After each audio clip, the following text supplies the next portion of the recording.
नमस्कार, मी मनीषा जयप्रकाश। आपण पाहत आहात लोकसंदेश न्यूज। पाहूया आजच्या सविस्तर घडामोडी। राजमाता अहिल्यादेवी होळकर पुतळ्याचे लोकार्पण आज माननीय मुख्यमंत्री देवेंद्र फडणवीस यांच्या हस्ते पार पडले।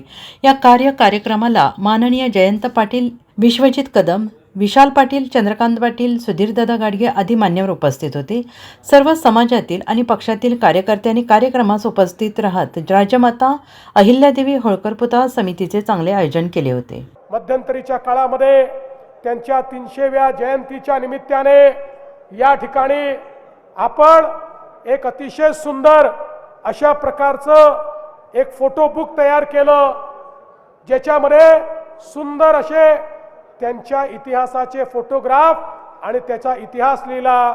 आणि मला सांगताना आनंद वाटतो, हे जे पुस्तक आहे ते महाराष्ट्र शासनाच्या वतीनं भारतातल्या सगळ्या मुख्यमंत्र्यांना आणि सगळ्या गव्हर्नरला मी पाठवलं आणि त्यांना सांगितलं की राज्यकारभार कसा चालला पाहिजे हे लोकमातेकडनं शिकण्याकरता हे पुस्तक मी तुम्हाला देतो आहे।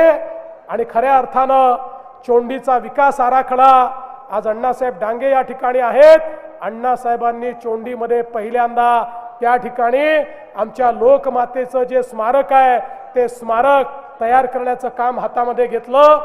आता एक मोठा आराखडा आपण तिथे करतोय आणि त्यांच्या या जन्मशताब्दीच्या निमित्ताने आपण त्यांनी जे बावड्या तयार केल्या, जे तलाव तयार केले, त्या ठिकाणी जे मंदिरं तयार केली, या सगळ्यांचं पुनरुज्जीवन करण्याचं काम आता आपल्या हातामध्ये घेतलेलं आहे। खरं म्हणजे त्यांच्या कार्याबद्दल मी कितीही वेळ बोललो तरी तो कमी पडेल। इतकं मोठं कार्य म्हणजे एकीकडे शौर्य होतं, दुसरीकडे धर्मप्रियता होती, तिसरीकडे प्रशासन होतं आणि चौथीकडे समता होती, न्यायाचं राज्य होतं। अशा सगळ्या गोष्टी या त्या राज्यामध्ये त्यांनी प्रस्थापित करून दाखवल्या। आणि म्हणून मी एवढंच सांगतो, जोपर्यंत चंद्र आणि सूर्य आहे तोपर्यंत लोकमाता अहिल्यादेवींचं नाव हे आपण घेतच राहू, हा विश्वास या निमित्ताने व्यक्त करतो। आणि म्हणूनच आज हा अतिशय सुंदर पुतळ्याचं उद्घाटन आपण या ठिकाणी केलंय। त्यासोबत आपण 5 उपकेंद्र देखील दिली आहेत। खरं म्हणजे महाराष्ट्राच्या इतिहासात पहिल्यांदा झालं की एखाद्या शहराला एकाच वेळी 5 उपकेंद्र मिळाले आणि यामुळे मोठ्या प्रमाणात विजेची जी आपली क्षमता आहे ती वाढणार आहे।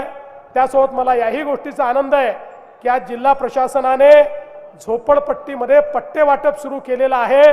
संपूर्ण महाराष्ट्रात झोपडपट्टीत राहणाऱ्या गरिबांना मालकी हक्काचे पट्टे देण्याचा आपला उपक्रम आहे।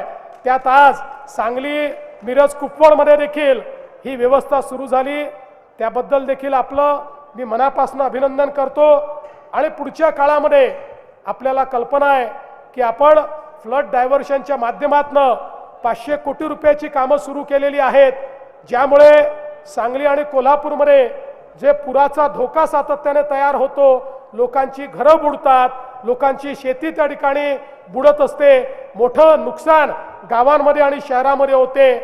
या संदर्भात वर्ल्ड बँकेच्या माध्यमातून आपण पूर नियंत्रणाचं 500 कोटी रुपयाचं काम हे आता सुरू केलेलं आहे। आणि हे काम झाल्यानंतर हा पुराचा फटका देखील या ठिकाणी पडणार नाही। पुढच्या काळामध्ये शेरी नाल्याचं काम आपल्याला हातामध्ये घ्यायचं आहे। या ठिकाणची अनेक कार्य आहेत, ही सगळी कार्य आपल्याला करायची आहेत। आज मी त्याबद्दल जास्त बोलणार नाही, कारण आजचा दिवस हा लोकमाता अहिल्यादेवींना समर्पित अशा प्रकारचा दिवस आहे। आणि म्हणून आज आपण सगळे मिळून हा संकल्प करू की हयात त्यांनी दाखवलेला मार्ग, छत्रपती शिवाजी महाराजांनी दाखवलेला मार्ग आणि डॉक्टर बाबासाहेब आंबेडकरांनी दाखवलेला संविधानाचा मार्ग, या मार्गानेच आम्ही चालत राहू अशा प्रकारचा संकल्प या ठिकाणी घेतो आणि माझं बोलणं संपवतो। धन्यवाद। जय हिंद, जय महाराष्ट्र।